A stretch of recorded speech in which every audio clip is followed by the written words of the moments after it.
and welcome back to Reflect Forward. I'm your host, Carrie Siggins. I'm so happy you are here today. Today, I want to talk about how to involve your employees in strategic planning. So, my cousin in law sent me an email and said this would be a really important topic for her as she's looking at how she can be more involved in strategic planning in her company and involve her team in it. And I thought, oh, this is perfect. We're literally just going through this right now. So I thought it would be a very good topic to discuss. So, first of all, let's talk a little bit about why it's important to involve your employees in strategic planning. If you want to have engaged employees who are all working in unison to achieve success for the company, then they need to not only understand the strategic planning process, but be involved in it as well.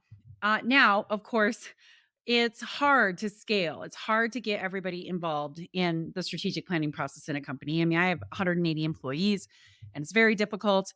I can't even imagine what it would be like with thousands and thousands of employees. But I do think that leadership can involve their teams within the planning process and solicit new ideas and make sure everybody understands, asks questions, and is on board with the direction of the company.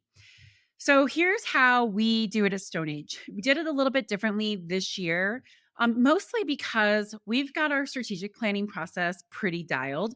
At this point, we know exactly where we want to go as a company. I have a very clear, this is what the vision looks like, this is what the future looks like document that we are working off of that has evolved over the last 5 years.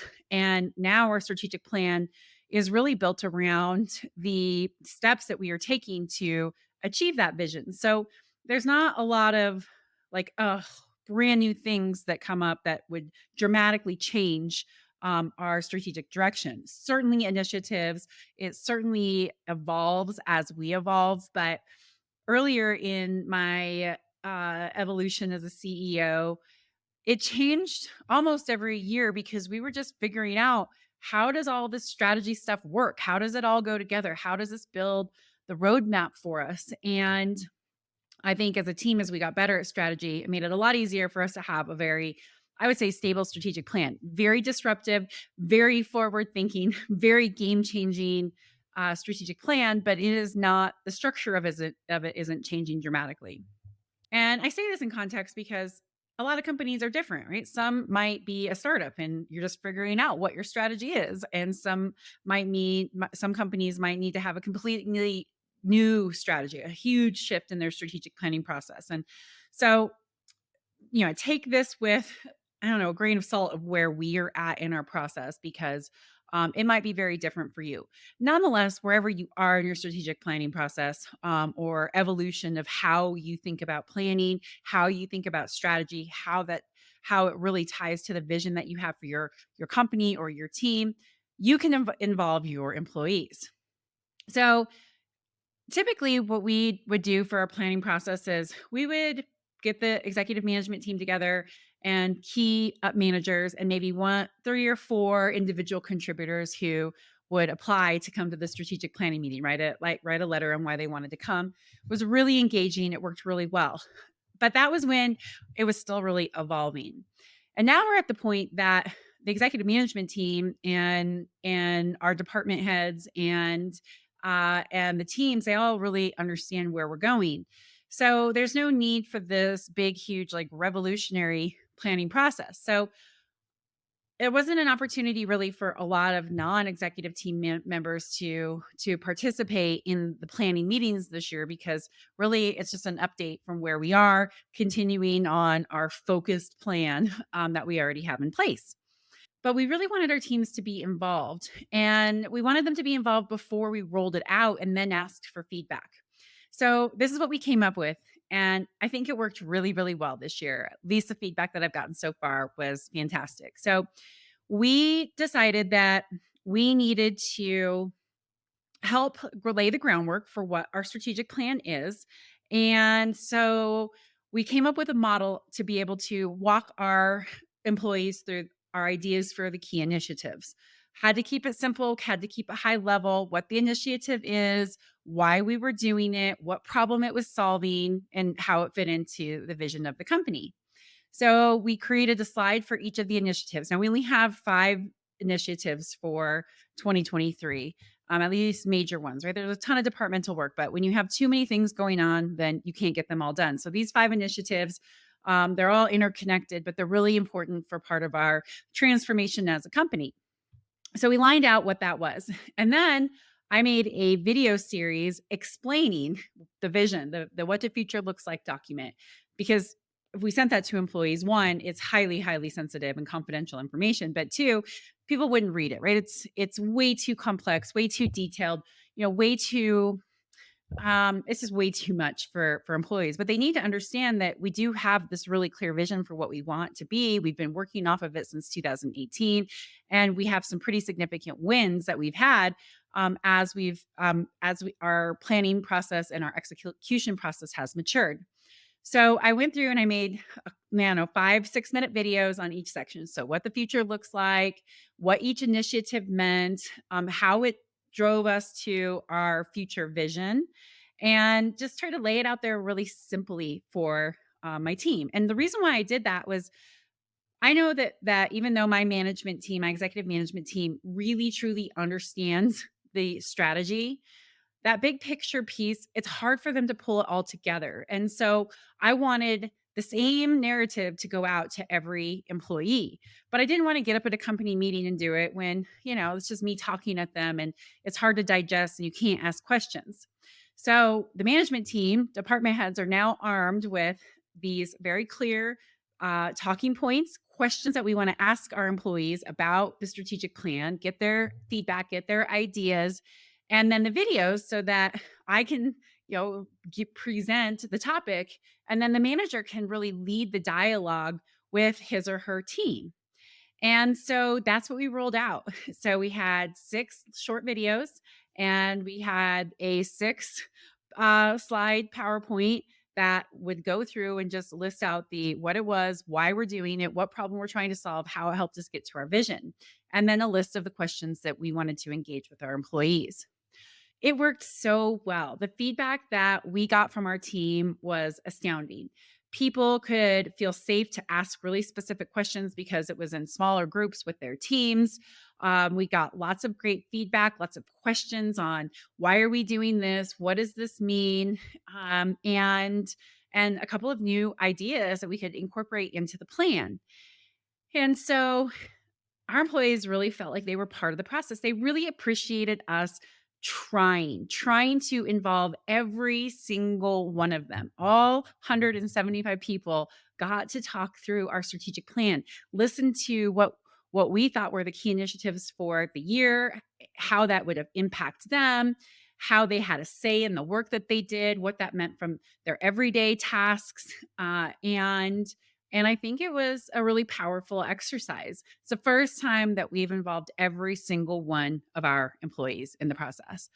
So that's how we did it. And it was scalable for us, right? I could spend some time making those videos, really laying out the picture, and then the managers could go in and use them with a framework. So everybody went through the same sort of dialogue, but it was tailored to a particular team, whether it's engineering or the machinist or the procurement team, right? Everybody comes at it from a different perspective. So it created dialogue. And I think that's really what's important for leaders to understand is that it's not about your employees coming up with some big idea or a new direction for the company. It's about creating the opportunity to have a dialogue about where you are going as a company, why you are going there, and how each individual person contributes to the execution of the strategy, contributes to creating the vision that is set out. And when your employees know that you're trying to involve them and you take their feedback and you answer their questions, they're going to be more engaged in the process. So that is how we did it this year. And it really was quite simple, to be honest. It took not a whole lot of time, but the payoff is going to be tremendous because now when we complete the strategic plan for 2023, what that looks like for the coming years, and we roll it out to the company, everybody really understands it. They've already seen it. And we can then focus on the departmental plans, which means this is how you are a part of achieving this strategy, or this is how you are part of delivering on the Stone Age Assurance Promise, which is how we take care of our customers, how our customers can rely on us to help them complete their jobs safely, on time, on budget, as easily as possible. This was a really powerful exercise. And it's important. Your employees want to understand the strategy. They want to understand how they fit into the strategy. They want to have a say in their work. And it doesn't mean to say, "Oh, nope, I completely disagree with, where we're going as a company," although some might, and that's okay. But really, people just want to be able to say, "Hey, what if we did this?" Or, "Why is this initiative more important than this one? What if we did this?"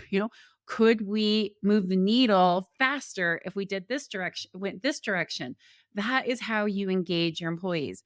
Now, as a manager, as a leader, you have to be humble enough to really go seek that feedback and not get defensive if somebody doesn't like the direction that you're going or doesn't understand or adamantly disagrees. In fact, my engineering team adamantly disagrees, probably because they don't really fully understand it, with a pretty important piece of our strategy is we're transforming from a traditional manufacturing company to a technology company, as a solutions as a service company. And that's okay, right? What we can do now is we can have a dialogue about it. And it doesn't mean that because I have people who disagree with the initiative that we're going to stop it. It means that I need to do some more education around it, that we really need to show how we're being very methodical in our decision making and appreciate their skepticism, because they're right. Like, it might not work.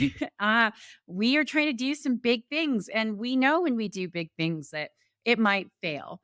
And so, how do we fail fast and keep iterating? But just because there's skepticism doesn't mean that we're not going to do it. It just means that we're going to involve them in the process more, make sure that we're being really clear on what we're doing. And if we do make a mistake, be transparent and honest with them and say, "Hey, thanks for pointing out that this might have gone wrong. Here's how we mitigated it," or here's where you were right, and now what we're doing to fix it. Like, that's just how you lead, with transparency, with humility, with vulnerability, and with inclusiveness, for your entire team. So that is what we did. I think a couple points to remember as you're laying out the strategic planning process and involving more of your employees. You, as a leader of a company or as a team, like, you're still ultimately responsible for the vision of the team, the vision of the company, and how you're going to get there. So don't forget that, right? It's easy to maybe have somebody say, I don't get that. Why are we doing that?" And maybe second guess yourself. But you have a lot more detail. You have a lot more of the big picture than most of your employees do. So it's really good to take that feedback, but don't forget that you have that bigger perspective. And so don't lose sight of that, especially if there's pushback on certain parts of the strategy. Take the feedback, make adjustments, but still stay clear on your vision and where you want to go. Number two, it's really important for you to have buy-in for your vision, to achieve your vision, to achieve your strategy, to execute your strategy. So the more you can involve employees in the process, the more engagement you'll have, which means you'll have a better opportunity for execution. So engagement equals execution. Don't forget that. That's a really important point, especially when you might be feeling a little bit overwhelmed about doing this. Number three is it's great to get new ideas, but you don't need to let those new ideas take you off in a different direction, right? The best strategic plan is one that's executed really well. You can have a great plan with poor execution because it's like, "Ooh, squirrel. Ooh, shiny object. Ooh, let's change this idea. Let's follow this." Focused discipline on what you do really well is how you are going to win. So when you get new ideas, don't just dismiss them, but make sure that if you are going to implement them, that it makes sense in a focused, disciplined way that you think about your strategic plan and execution of that strategic plan. Staying focused matters. My fourth point: stay focused, stay focused, stay focused. That is how you succeed. Relentless execution of your plan through focused discipline, by not trying to take on too much, by not changing directions too fast. And I know this from experience because I used to change too fast because I would get impatient. And now I really learned that you have to plant the seeds and let them grow. So that's what focus, time, patience, and flawless and relentless execution of your plan does. All right. So hopefully that will inspire you to think of some ways that you can involve your team, your employees in the strategic planning process. Even if you are not the leader of a company, you certainly, as a manager, can follow this process. You can say, okay, here's a strategic plan. What do you think about it? Let's talk about it, right? You, as a manager, as a leader within your company, you can do all of these things without direction from your boss, without direction from your CEO. You can involve and engage your employees. That is what will make them love working for you. Okay, question of the week comes from a friend of mine who asked, "What are you reading now?" And I get asked often what I'm reading now. And so I'm going to be including these as part of my questions of the week. So I'm really reading a really fascinating book called The Premonition, a Pandemic Story. So it is all about how we got to the COVID-19 pandemic and all of the things leading up that were warning signs for where this was going to go. And it is fascinating. A little slow to get started, but the storytelling in this book is fantastic. And I am learning so much about how government works, how the medical advisors, how chief medical officers, how the CDC works. And it's really quite fascinating. So I would recommend it, right? We were all impacted by the pandemic, some greatly impacted by the pandemic. And this shares ways that we can be ready for the next one, because there will be a next one, and what the warning signs are and how we can pay attention to science and use science to make better decisions about how we address public health crises like the pandemic, like the COVID-19 pandemic brought about for us. So that's what I'm reading now. Okay, well, I will leave you to your day. I hope you have a fantastic one. Please feel free to like this podcast, write a review, rate it, share it with a friend. Please subscribe to my YouTube channel, take a listen. I always appreciate it. It helps spread the good word. I look forward to seeing you next week. Thanks. Take care.